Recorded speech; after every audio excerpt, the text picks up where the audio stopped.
Hi everyone, this is Ella Lynn, and thanks for stopping by my channel, Everything Spiritual. Today I'm going to do my October 12th astrology house reading for the sign of Pisces. Pisces dates are 19 February through 19 March, and Pisces is ruled by the planet Jupiter. I'm going to be using the Angel Wisdom Tarot cards. I'm only using one deck to keep the reading between 10 and 15 minutes. If you'd like to book a reading, you can go to www.illalandeverythingspiritual.com. If you have a question about a reading, you can email me at info@illalandeverythingspiritual.com. So let's see what's going on with Pisces for the month of October.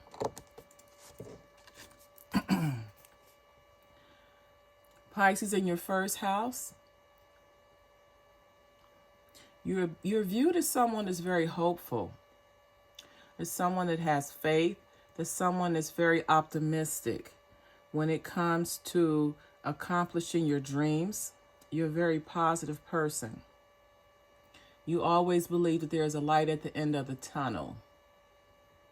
So you come across as a very positive, uplifting person who is able to manifest your dreams. The second house, we have the King of Earth, or the King of Pentacles. So Pisces, you're viewed as someone who is very financially secure. You have a lot of prosperity. You have a lot of cash, a lot of possessions. You like material things. You're very materialistic. And that's not necessarily a bad thing as long as it is in balance. But you're very accomplished and successful in what you do financially. The third house, which is a house of communications and how you connect to your environment, we have the Seven of Water. So when you communicate with others, you're very indecisive. You can't make a decision. And the way you're viewed or connect to your immediate environment is someone that is very procrastinating. You're a procrastinator. You have a hard time getting clarity on what it is you want or what it is that's going on. You're not very easy to communicate with. You have a hard time being understood because you seem maybe fickle-minded, or you feel that, or you may be someone that you have so many choices to make or so many options that you can't decide, you can't do anything. It's as if you're stuck. So you need to work on settling down and being able to decide and how you make a decision. Decide on how you connect to your immediate environment. Don't come across as so wishy-washy or whimsical. Be more solid and concise in your decision making. In your fourth house, this is where you have your emotional nurturing. We have the Page of Wands or the Page of Fire. So you have support in your fourth house. This could be a father, a brother, or your partner or husband. But this person is very enthusiastic and optimistic. They support you in all of your endeavors. They encourage you to go after your passion. And they support your creativity.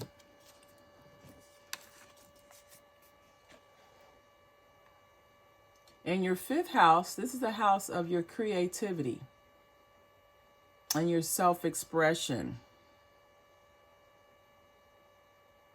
And you're looked upon as someone who's very creative. You see the woman creating her pentacle. You're very creative. You're hardworking. You are someone that when you have when you're in pursuit of a passion, or when you express yourself through your art, you are very methodical, you're very skilled, and you have great attention to detail. So those are all very good traits.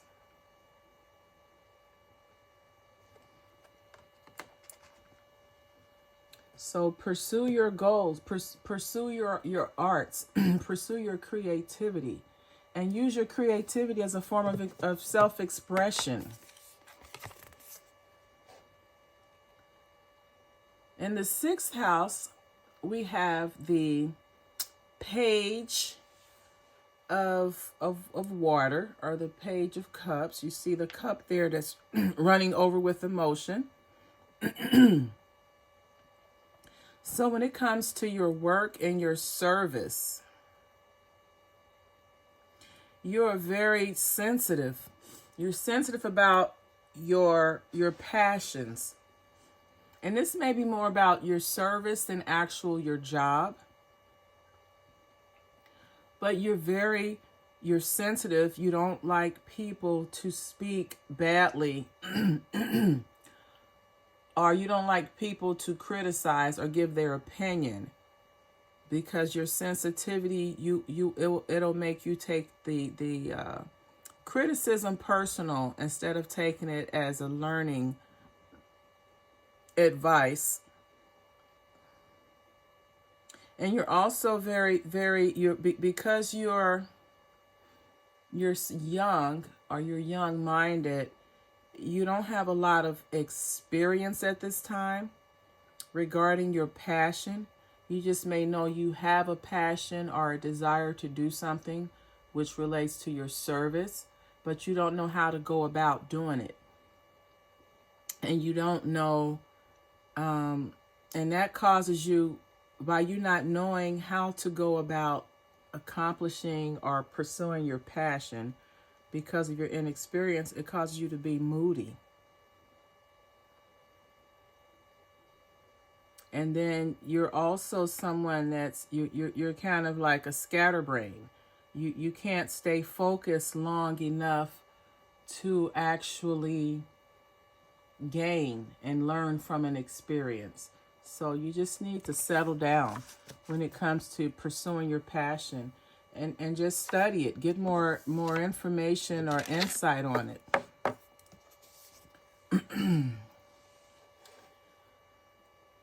Your seventh house is the house of your long-term relationships and partnerships. So we have the Lover's card in your seventh house, Pisces. So you may be in a relationship with a Gemini, Pisces, but you have a deep, intimate relationship with someone, or you're in a deep, intimate relationship with someone right now.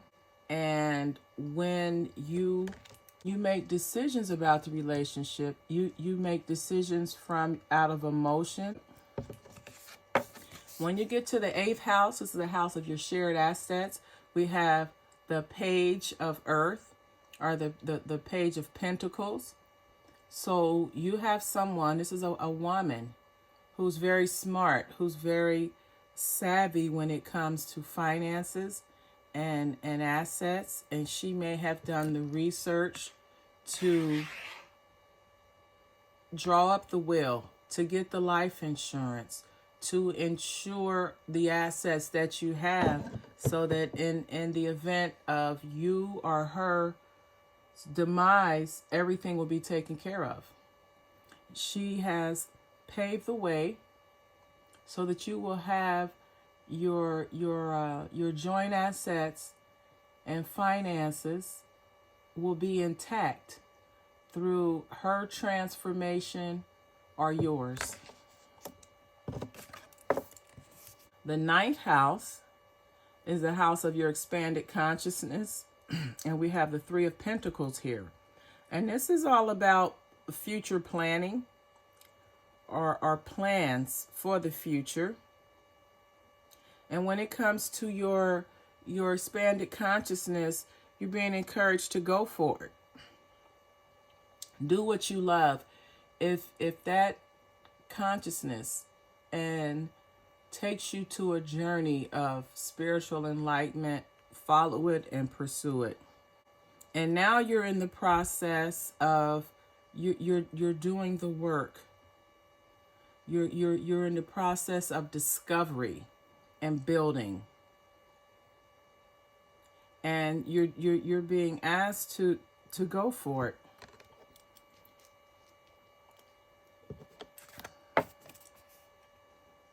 The 10th house is a house of your career and your professional reputation. And we have the Eight of Wands, or the Eight of Fires here.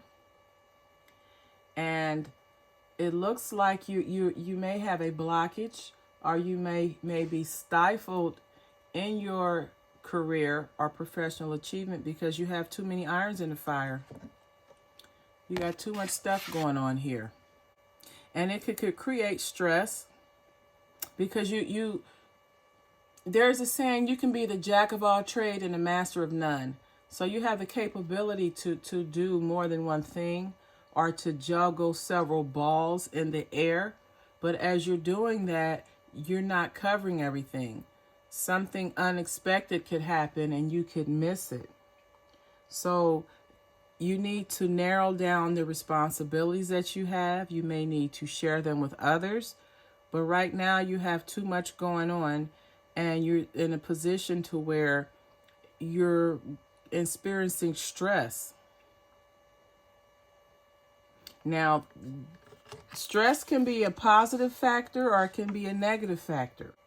So although you have the ability to multitask, it may not be a good idea because you can only focus on one thing at a time. In your 11th house, this is the house of your joint activities and like-minded people.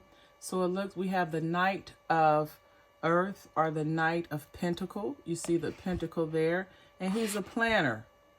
He's slow and steady. He's a planner. This person is not going to rush and jump into anything. And you may be asked with this card to look before you leap. Before you commit yourself to social circles and you join networks of friends or with people that may have similar or like activities, you need to make sure that it's a good fit. You have to look out for yourself. You have to protect yourself. You have to plan carefully so that you don't involve yourself in something that you can't get out of, or something that's to your detriment. Timing is everything. So just look before you leap when it comes to joining social groups and activities with whom you think were like-minded people. And here we have the final card in the 12th house is the ego. And this is comparable with the Devil card. This is someone that when you're dealing with the Devil card, you're dealing with the 7 deadly sins. Let's see. You have lust, envy, pride, greed, gluttony, sloth, and wrath. So, on that, when it comes to your 12th house, and this could be a result of your karma, which this could be good karma, and this may be applied to a Capricorn, because that is a sign of Capricorn there. And this is Archangel Michael. But whatever you've done in the past that has had you bound to one of those 7 deadly sins, you're being freed. The ego has stepped aside and you're being freed. And that could be what your fears were all about. Because the 12th house is the house of hidden enemies. It's the house of your fears. But whatever the sins or the that you were entertaining, you've been freed from that. So this could be a being freed due to a karmic debt being paid in a previous lifetime or maybe in this lifetime. So Pisces, there you have it. This has been your October 12th house astrology reading. If this video resonated with you or someone that you know, please like, comment, share, and subscribe. If you'd like to receive daily guidance, you can follow me on Instagram at Ilaland. Have a wonderful day, and as always, namaste.